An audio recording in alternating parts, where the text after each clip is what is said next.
થોડી વાર માટે આપણે શાંતિ જાળવીશું. મર્દનમ દેવકી પરમાનંદમ કૃષ્ણમ વંદે જગદગુરુ. અધિક માસ એટલે પુરુષોત્તમ માસની અંદર લાઇબ્રેરી રોડ મહિલા મંડળ દ્વારા આ સમગ્ર કાર્યક્રમનું સંચાલન જેવું મિતેશભાઈ ભટ્ટ કરી રહ્યા છે. મંડળ હું આવ્યો ત્યારથી જોઉં છું ખૂબ સરસ પ્રકારે કીર્તન ગાય છે. એટલે આ મંડળ નિયમિત મને એમ છે કીર્તન કરતા હશે શહેરીમાં નિયમિત, જેના કારણે આવો સરસ સુરમાં એકવાર જોરદાર તાલીથી આપણે બધા આ સત્સંગ મંડળ સન્માનિત કરીએ. પુરુષોત્તમ માસની અંદર છે એ હજારો લાખોની સંખ્યામાં માણસો ભેગા થાય અને ભક્તિ થાય એવું મહત્વ નથી. પણ આની અંદર છે કાંઠા ગોરની વાર્તા તમે સાંભળી બધાએ, રોજ ગોર પૂજવા જતા હશો તમે. આમાં તો એનું જે સખી મંડળ હોય નાનું નાનું એ મંડળ ભેગું થાય, ગોરની પૂજા કરે અને માતાઓ આનંદ કરે. આ મુખ્ય હેતુ છે. આનંદ કરતા કરતા ભક્તિ કરવાનો જો મહિમા હોય તો એક આ પુરુષોત્તમ મહિનો છે. અને આ મહિનાનું એટલું બધું મહત્વ છે કે તમે દર 3 વર્ષે આ મહિનો આવે. આપણી હિન્દુ સંસ્કૃતિની જે પંચાંગ છે એની જે ચંદ્રની ગતિ છે એના આધારે આ એક મહિનો છે એ વધારાનો હોય છે સમયને જોતા. એટલે 3 વર્ષે આ પુરુષોત્તમ માસ આવે. એક જ માસ એવો છે કે આ માસને છે ને કોઈ તોછડાએ બોલાવતા, પરંતુ ભગવાનને કીધું ભાઈ આવો સરસ માસ છે તો આ માસને હું સ્વીકારું. 3 વર્ષે આવે છે તો આ માસને હું જ સ્વીકારું છું અને આ માસનું નામ મારું જ આપું છું, પુરુષોત્તમ માસ. એટલે ભગવાને આ મહિનાનું નામ આપ્યું છે. એટલે આમાં તો જેટલી ભક્તિ કરો એ ભક્તિ તમારા કર્મના ભાથામાં છે એ અર્પણ થઈ જાય. આવો સરસ છે. ત્યારે રાજુ રીતે આજે આ મહિનાની અને પેલા જુનાગઢ મુકામે ખેતલા દાદાની કથા કરી હતી. ત્યારબાદ મિતેશભાઈ ભટ્ટ આ લાઇબ્રેરી રોડ સતત મિતેશભાઈ છે એ મહેનત કરી રહ્યા છે. કોઈ પણ રાજકીય હોય, સામાજિક હોય, ધાર્મિક હોય, ગમે તે કામ હોય મિતેશભાઈને ગમે તે કામ સોંપો એટલે સરસ રીતે થઈ જાય. તો મિતેશભાઈને પણ જોરદાર આવા નાના નાના કાર્યક્રમો થતા હોય આની અંદર ભક્તિ થાય. રાજુભાઈ જાણીને નિસ્વાર્થ ભાવ છે. એને કાંઈ તમારી પાસેથી કે લાખો રૂપિયા લઈ નથી લેવા. અહીંથી 5 રૂપિયા તમે દો તો એ 10 રૂપિયા કરીને બસ દીકરીઓને લગ્ન કરશે અને કંઈક નાના નાના કાર્યક્રમો કરે રાખે છે. ચોપડા વિતરણ છે, બીજા ઘણા બધા કાર્યક્રમો છે એ કરે છે. ત્યારે રાજુભાઈ જાની આવું બીડું ઝડપ્યું અને આની પછી પણ જે એની કથા છે ત્યારે રાજુભાઈ જાનીને પણ એકવાર જોરદાર તાળી એમની પાસે એવું બહુ કંઈ જ્ઞાન ભેગું કર્યું નથી, પણ એને છે ને એ કર્મનું જ્ઞાન ભેગું કર્યું છે. કામ કરવાનું, ભૂખ્યાને ભોજન દેવાનું, વિદ્યાર્થીઓને ચોપડા દેવાના. વધવજી આગળ સરસ મજાનું તમે કીધું. કૃષ્ણ છે ને એ વારે વારે કહેતા હતા કે તમે જ્યારે સાંજ પડે ત્યારે ગોકુળ સામે શું કામ જોવો છો? કે વધવજીને કીધું કે તમે ગોકુળનું વર્ણન તું સમજાવી ન શકું તને. એક અદ્ભુત વાત છે. તો કે જ્ઞાનની જ વાત હોય ને બીજી શું હોય એમ. કે વધવજી છે ને એ ગોકુળની મુલાકાતે જાય છે અને ગોપીઓને છે ને જ્ઞાનની બધી વાતો કરે છે કે કૃષ્ણ શું હતા ના હતા. ત્યારે ગોપીઓ છે ને ધૂતકારે છે કે અમારી માથે તો પ્રેમ છે ને એ જ ભક્તિ છે. કૃષ્ણ સાથેની અમારો પ્રેમનો નાતો છે. અમે કૃષ્ણ સાથે પ્રેમથી જોડાયેલા છીએ.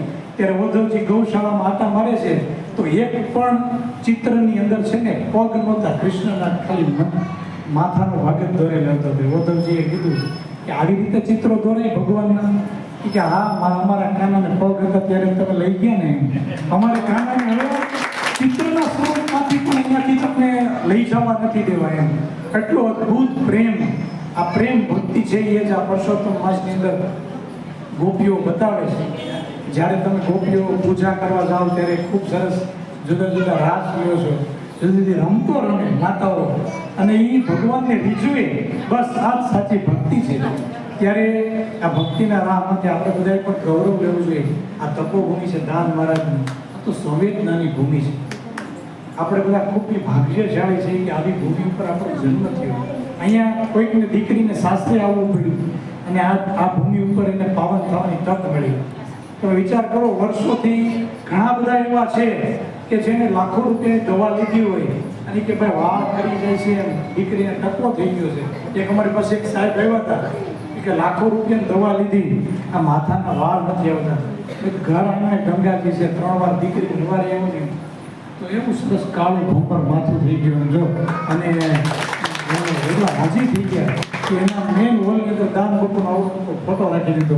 એને ખુદને ખબર નહોતી કે આવી બધી અહીંયા પરચા પુરાયેલા છે દાન મહારાજને. ત્યારે આવી ભૂમિ ઉપર આપણે બધા અહીંયા રહીએ છીએ. અને એની જે ભૂમિ ગઢિયા ગીર જે જંગલની વચ્ચે હર્ષદ બાપુએ છે એ અલગની ધૂણી દખાવી છે. અને ભજન ને ભોજન ની સાથે જેમને છે એ ભક્તિ રસ તરફ તેઓ તરબોળ થયા છે, તેઓ ઉપસ્થિત છે. ત્યારે હું પ્રકાશભાઈને અને હર્ષદ બાપુને વિનંતી કરીશ કે તેઓ વ્યાસપીઠ માટે ઉપસ્થિત થશે. પ્રથમ તેઓ રાજુ દાદાનું એનું સન્માન કરશે અને પછી વ્યાસપીઠ માટેની રાજુ દાદા બંનેનું છે એ સન્માન કરશે. તો હું વિનંતી કરીશ કે તેઓ ઉપસ્થિત થશે.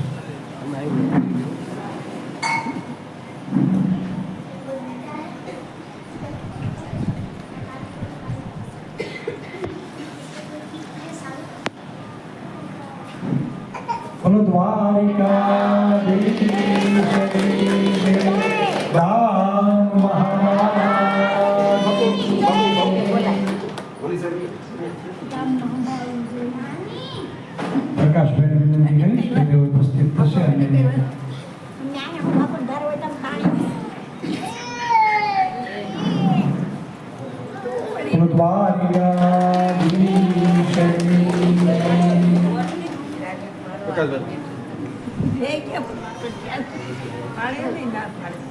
ચલાવણા નગરપાલિકાના સદસ્ય કાળુભાઈ અને દિનુભાઈ વિનંતી કરીશ તે ઉપસ્થિત થશે અને રાજુભાઈ જાની મંત્રથી સ્વાગત સન્માન કરશે.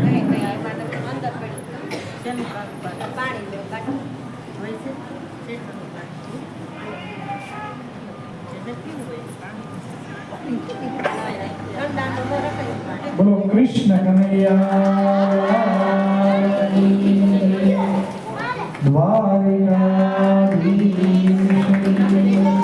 બાબુ બે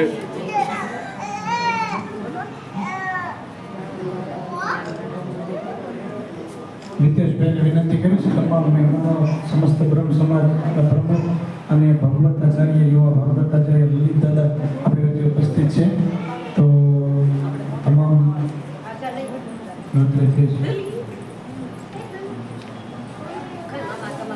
બધા જોરદાર તાલીમથી લલિત દાદાને 501 રૂપિયા નાગ ઉત્સવની અંદર પ્રાપ્ત થાય છે. બધા જોરદાર તાલીમથી દાદાને ભેટવા. જીતુભાઈ જોશી દેવથી ખાસ આપણી વચ્ચે કથામાં ઉપસ્થિત થયા છે, એમનું પણ સ્વાગત કરીશું.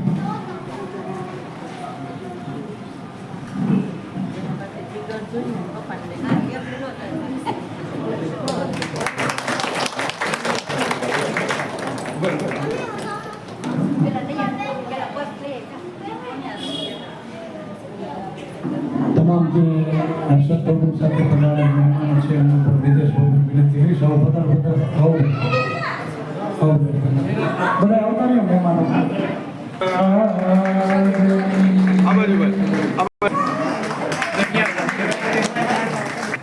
બધા તાલીઓથી ખાસ સન્માનનો ખૂબ મહેનતું છે.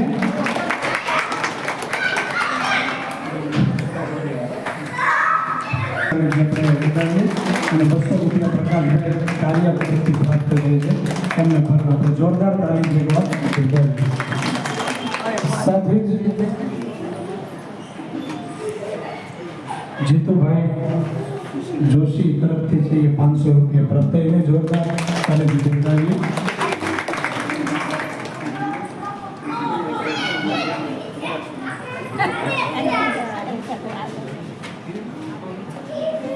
જોડાયા છે.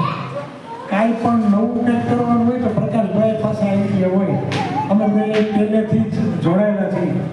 એને જો કોઈ એના અભિગમ ધારો કે માણસને વાહન વગર ચાલવાનું જ નથી પ્રકાશભાઈ ખુદને પણ વાહનની જરૂર પડવાની છે.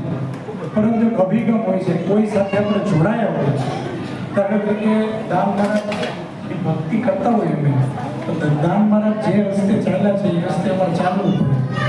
એમ દેશના જેમ સર્વપ્રથમ નાગરિક કહેવાય કે રાષ્ટ્રપતિ પછી બીજા નંબરે આપણા પ્રધાનમંત્રી આવે કે પ્રધાનમંત્રી એક હાકલ કરી કે અત્યારે કટોકટી કઈ છે નહીં.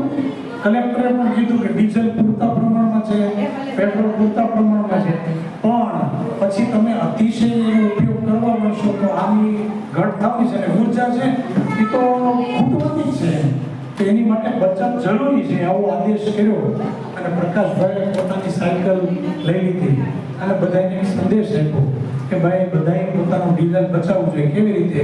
તો કે ભાઈ આપણે બાઇક લઈને જતા હોય તો બે જણા એક જ સ્થળે જવું હોય એક બાઇકમાં જાય, દૂર હોય તો આપણે સાયકલ લઈને ન જઈએ, પછી ગામમાં ક્યાંય પણ જવું છે તો આપણે સાયકલ લઈને જઈએ.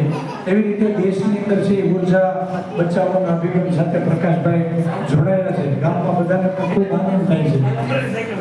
બોલો, કાલે પ્રકાશભાઈ અમને સાયકલ ગયા હતા તો આવો મોકો અહીંયા મળ્યો છે તો એમની સાયકલ સવારી માટે આપણે એને પુષ્પહાર અને પેલા હર્ષદ બાપુ એને કહીએ કે એમનું આપણે અત્યારે ગામ લોકો કાળુભાઈ બધા આવો અને પ્રકાશભાઈના અભિગમને બિરદાવીએ. આવો ઉપસ્થિત છે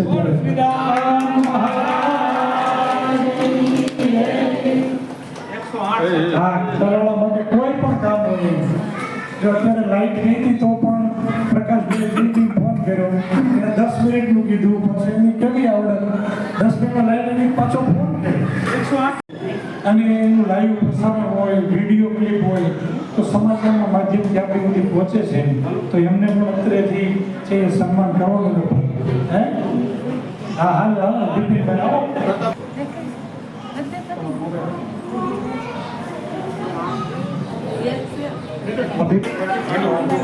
બધા તાલીઓથી ખાસ જોડાઈએ. ત્યારબાદ પ્રતાપભાઈને વિનંતી કરીશ, ઉપસ્થિત થશે પ્રતાપભાઈ. તાલીઓથી આપણે સંજયભાઈ કાર્યનું પણ એવું સરસ કાર્ય છે. ગમે બધા જોરદાર તાલીમ ત્યાં ખોટે ઉસ્તાદને આપણે બિરદાવીશું. અને આમ જો પહેલો પ્રોગ્રામ 28 તારીખે ગઢિયાનો પ્રોગ્રામ એ મળી ગયો. જોરદાર તાલીમથી બધાવો.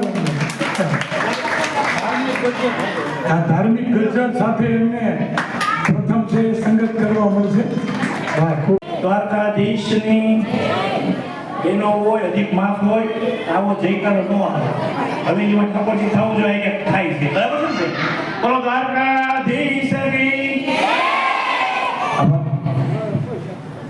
માનવ સેવા યજ્ઞ જે રાજુભાઈ ઉપાડ્યો છે છેલ્લા 17 વર્ષથી, આજકાલનો નહીં, એવા માનવ સેવા યજ્ઞમાં લાઇબ્રેરી રોડ મહિલા મંડળ અને એ પણ વિદેશભાઈના માર્ગદર્શન નીચે જ્યારે હું સરસ અધિક માસમાં સુંદર ભાગવત કથાનું આયોજન થયું છે એ બદલ લાઇબ્રેરી રોડ મહિલા મંડળને અને મિતેશભાઈને મારા વંદન. ખૂબ જ મારો રાજીપો વ્યક્ત કરું છું એટલા માટે કે અધિક માસ છે. જીતુ દાદાએ કીધું અધિક માસની શું મહત્વ હોય છે. એ અધિક માસમાં આ લાઇબ્રેરી મહિલા મંડળ દ્વારા જ્યારે આ કથાનું રસપાન કરવાનો જે મહત્વનો એક પ્રસંગ છે એ બદલ હું મારો રાજીપો વ્યક્ત કરું છું. આ કથામાં ઉપસ્થિત દાનેવ ગઢિયા ગીર દાનેવ આશ્રમ જ્યાં બેનો બંને ટાઈમ જાગરુના નાદ વાગે છે, બંને ટાઈમ હરિયરના હાથ પડે છે, પશુ પક્ષી અને ગૌ માતાની જ્યાં સેવા થાય છે એવા દાનેવ આશ્રમ દાનેવ ધામ આશ્રમના મહંત શ્રી હર્ષદ બાપુ ભગત ઉપસ્થિત. હમણાં જ અમારી વચ્ચે વોર્ડ નંબર 4 ના જાગૃત સદસ્ય કાળુભાઈ લશ્કરી, રઘુવીર મોગરાલા બાપુ સહિતના દાનેવ ધામ આશ્રમમાંથી આવેલા મહેમાનો અધિક માસ માટે અને આપણને સૌને હું તો કહું કે જીતુભાઈ પાસે એટલું જ્ઞાન છે ને એટલું તો કોઈ કથાકાર પાસે નહીં હોય. જાણવા જેવું હોય જીતુભાઈ, એની માટે ઘણી જોરદાર તાલી એવા જીતુ દાદા સહિત મેં હમણાં કીધું કે જે માનવ સેવાનો યજ્ઞ લઈને બેઠા છે એવા કથાકાર જ્યાં વ્યાસપીઠ ઉપરથી આપણને બીજા દિવસે સતત જ્ઞાનનું પાન કરાવે, રસપાન કરાવે છે એવા રાજુ દાદા, મિતેશભાઈ અમારો યુવાન મિત્ર અમારી રાજકીય પાર્ટી સાથે પણ જોડાયેલો છે, સામાજિક કાર્યમાં પણ એમનો પ્રથમ યોગદાન હોય છે. અને આજ એમના માર્ગદર્શન છે જ્યારે ખૂબ સારો પ્રસંગ થયો છે ત્યારે મિતેશભાઈને પણ ખૂબ ખૂબ શુભેચ્છા આપું છું. ઉપસ્થિત હમણાં જ આપણે જેમનું સન્માન કર્યું એવા જાગૃત પત્રકાર પ્રતાપભાઈ ભીમભાઈ સંજયભાઈ કાલિયા સહિતના આ બધા માતાઓ અને બહેનો વિશેષ કંઈ કહેવું નથી, પણ જ્યારે અધિક માસ હોય અને આવો સરસ સેવા યજ્ઞ હોય ત્યારે આપણે એક લગ્ન આપણા પરિવારમાં કરીએ ને તો 4 વર્ષ સુધી એની કળ ન વળે. અને વેવાય કહીને કે બીજા લગ્ન કરવા છે આપણે કહીએ 4 વર્ષ ખમી જાઓ, 4 વર્ષ પછી આપણે બીજા લગ્ન કરીશું. ત્યારે રાજુભાઈ 1 વર્ષમાં 4 વખત સમૂહ લગ્ન કરે. અને એ પણ સમૂહ લગ્ન આવી બધી નાની નાની કથાઓ હમણાં 2 દિવસ પહેલા 4-5 દિવસ પહેલા જૂનાગઢ ખેતીલે દાદાની કથા વાંચી હતી ત્યારે પણ અમે ત્યાં સહભાગી બનવાનો અવસર મળ્યો હતો.